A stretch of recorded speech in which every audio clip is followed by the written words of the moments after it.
হে বন্ধু, আপনারা হয়তো অনেক মুভি দেখেছেন, কিন্তু একটি ট্রেন 17 বছর ধরে কেন চলেছে? প্রশ্ন হলো, কেন একবারও থামেনি? পৃথিবীতে এমন কি হয়েছিল পুরো পৃথিবী শূন্য তাপমাত্রায় নেমে আসে এবং বরফে পরিণত হতে শুরু করে? মানুষের জন্য পৃথিবীতে এখন আর মানুষের বসবাসের উপযোগী নেই। পৃথিবীর মানুষ কোথায় যেন হারিয়ে গেছে। মুভিতে একটি অত্যাধুনিক টেকনোলজি সম্পন্ন ট্রেন দেখানো হয়েছে।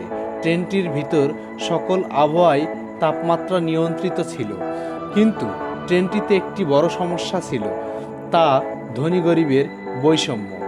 সবথেকে বড় প্রশ্ন হলো, ট্রেনটি বরফের মধ্য দিয়ে পুরো পৃথিবীতে একটানা 17 বছর একবারও না থেমে কিভাবে চলেছিল? পুরো পৃথিবী এমন বরফে পরিণত হওয়ার কারণ কি ছিল, তা আমরা একটু পরে জানতে পারব। আর বেশি কথা না বলে চলুন মুভির আসল গল্পের দিকে যাওয়া যাক। স্নোপিয়ারসার একটি অদ্ভুত মুভি। এই মুভিটি খুবই রহস্যে ঘেরা। রহস্যময়ভাবে পৃথিবীতে বরফের সৃষ্টি করা হয়েছিল এবং একটি রহস্যময় ট্রেন 17 বছর একটানা চলেছিল, কখনো থামেনি। একটি অ্যাপোকালিপটিক ইভেন্ট বিশ্বকে বরফ যুগের সৃষ্টি করার ফলে পৃথিবীতে এক হত্যাযজ্ঞের পরিকল্পনা করা হয়েছিল। ইনি উইলফর্ড এই অত্যাধুনিক টেকনোলজি সম্পন্ন ট্রেনটি তৈরি করেছিলেন, যা 17 বছরের মধ্যে এক মুহূর্তের জন্যও থামেনি। এরা স্নোপিয়ারসারের বসবাসকারী। তারা খুব শান্ত স্বভাবের, কিন্তু তারা ছিল অনেক জ্ঞানী। গবেষণার মধ্যেই নিজেদের ডুবিয়ে রাখত। শীতপ্রধান এলাকা হওয়ায় তারা কন্টেনারের মধ্যে বসবাস করত। কাছ থেকে দেখলে মনে হবে একটা আস্ত রেলগাড়ি, কিন্তু দূর থেকে দেখলে মনে হবে এটি একটি পাহাড়ি এলাকা। এজন্য শত্রুরা দূর থেকে তাদের এলাকা বুঝতে পারত না, তাই তারা শত্রুদের আক্রমণ থেকে নিরাপদে থাকত। স্নোপিয়ারসারের মানুষেরা একটি গবেষণা করতে গিয়ে তা বিস্ফোরিত হয়। এটি ছিল তাদের পরিকল্পিত বিস্ফোরণ। এর ফলে সারা পৃথিবী বরফে পরিণত হতে শুরু করে। তখন তারা সকলেই ট্রেনের মধ্যে উঠে বসে। সকলে ট্রেনের মধ্যে প্রবেশ করে অবাক হয়ে যায়। ট্রেনটি ছিল অভিজাতপূর্ণ, প্রাকৃতিক পরিবেশ বান্ধব, গাছপালা থেকে শুরু করে অভিনব কায়দায়। ট্রেনটিতে ছিল ইকোরিয়াম, যা সকলের মনোমুগ্ধকর। এখানে সং কং হোকে দেখানো হয়েছে। সং কং হো তার মেয়েকে খুব ভালোবাসে। এখানকার মাটি দেখে ওয়াংশু আবেগাপ্লুত হয়ে একটু মাটি মুখে দেয়।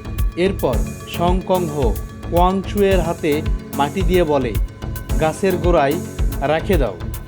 ওয়াংশু মাটি রাখতে গিয়ে দেখে বিশাল এক অ্যাকোরিয়াম। সে অ্যাকোরিয়ামের সামুদ্রিক মাছ দেখে অবাক হয়ে যায়। এরপর টিলডা সুইনটনকে দেখানো হয়েছে। সে পুরো ট্রেনটির প্রধান পরিচালক ছিল। টিলডা গরিবদের ভালোবাসত না, তাই তাদের ট্রেনের শেষের বগিতে যেতে বলে।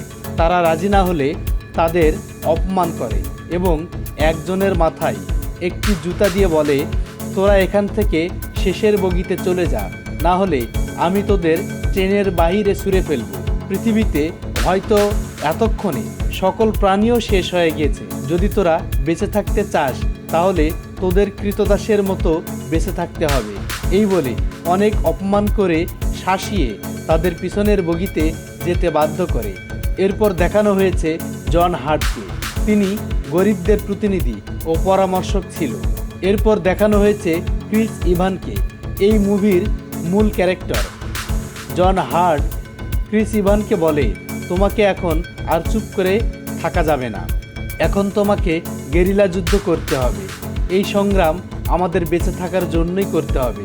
ক্রিস ইভান বলে, সকলে একসাথে সংগ্রাম শুরু করলে তাদের পরাজিত করতে পারবো।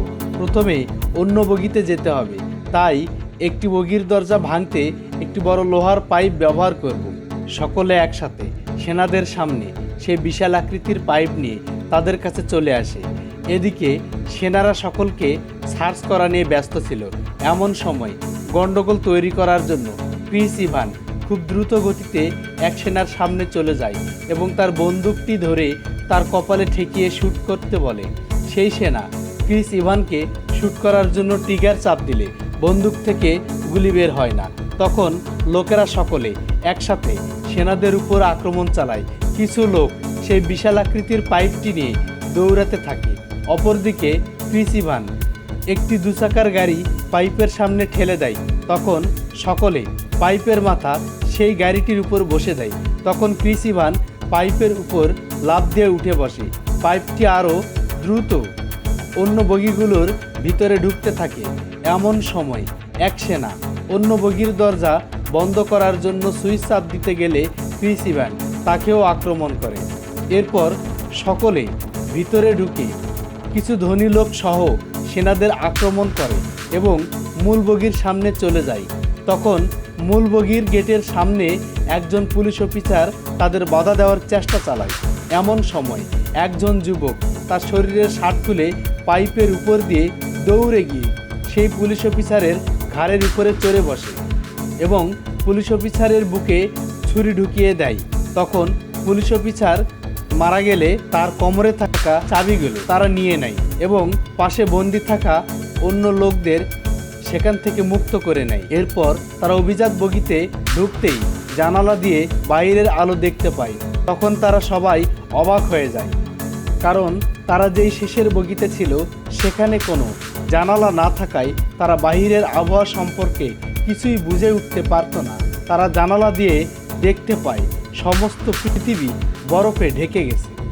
তারা অভিজাত বগির ভিতরে প্রবেশ করতেই দেখতে পায় টিল্ডা সৈন্যদেরকে বলতেছে গরিব লোকগুলোকে দিনে একবার খাবার দিবে, তাদের সবসময় কাজের মধ্যে ব্যস্ত রাখবে, তারা বেশি খেলে শক্তিশালী হতে পারে, তাই তাদের একবারও বেশি খাবার দেওয়া যাবে না। এ কথা বলতেই ক্রিস ইভান টিল্ডার দিকে একটি হাতুড়ি ছুঁড়ে মারলে তা একটি সৈন্য ঠেকিয়ে দেয়। এরপর ক্রিস ইভানের লোকেরা টিল্ডা ও তার সৈন্যদের উপর আক্রমণ করে, তারপর তাদের পরাজিত করে বন্দী করে এবং পুরো ট্রেনটি তাদের নিয়ন্ত্রণে নিয়ে নেয়। এভাবেই মুভিটি শেষ হয়ে যায়। এই মুভিটি দেখে কেমন লাগলো তা কমেন্ট বক্সে কমেন্ট করে অবশ্যই জানাবেন। যারা এখনও সাবস্ক্রাইব করেন নাই নতুন ভিডিও পেতে, তারা এখনই সাবস্ক্রাইব করে বেল অল আইকনটিতে ক্লিক করুন।